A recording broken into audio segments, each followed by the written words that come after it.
perfect embodiment of a B game.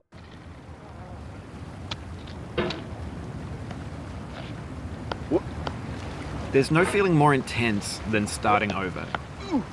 If you deleted your homework the day before it was due, as I have, or if you left your wallet at home and you have to go back after spending an hour in the commute. If you won some money at the casino and then put all your winnings on red but it came up black. If you got your best shirt dry cleaned before a wedding and then immediately dropped food on it. If you won an argument with a friend and then later discovered that they just returned to their original view. Starting over is harder than starting up. If you're not ready for that, like if you've already had a bad day, then what you're about to go through might be too much. Feel free to go away and come back. I'll be here. Alright, thanks for coming with me on this trip. I'll understand if you have to take a break at any point. Just find a safe place to stop and quit the game. And don't worry, I'll save your progress, always, even your mistakes.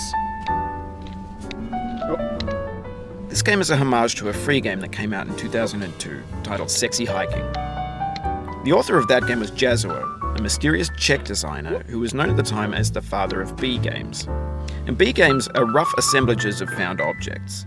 Designers slap them together very quickly and freely, and they're often too rough and unfriendly to gain much of a following. They're built more for the joy of building them than as polished products.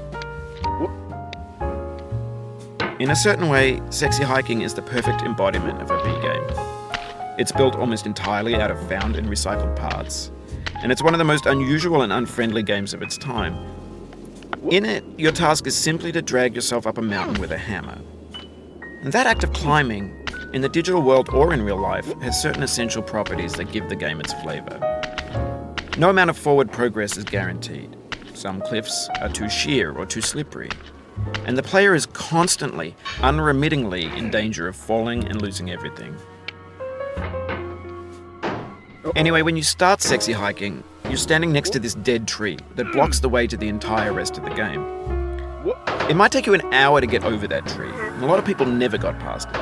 You prod and you poke at it, exploring the limits of your reach and your strength, trying to find a way up and over.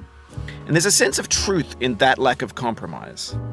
Most obstacles in video game worlds are fake. You can be completely confident in your ability to get through them once you have the correct method or the correct equipment or just by spending enough time. In that sense, every pixelated obstacle in Sexy Hiking is real. The obstacles in Sexy Hiking are unyielding, and that makes the game uniquely frustrating. But I'm not sure Jazuo intended to make a frustrating game. The frustration is just essential to the act of climbing, and it's authentic to the process of building a game about climbing. A funny thing happened to me as I was building this mountain.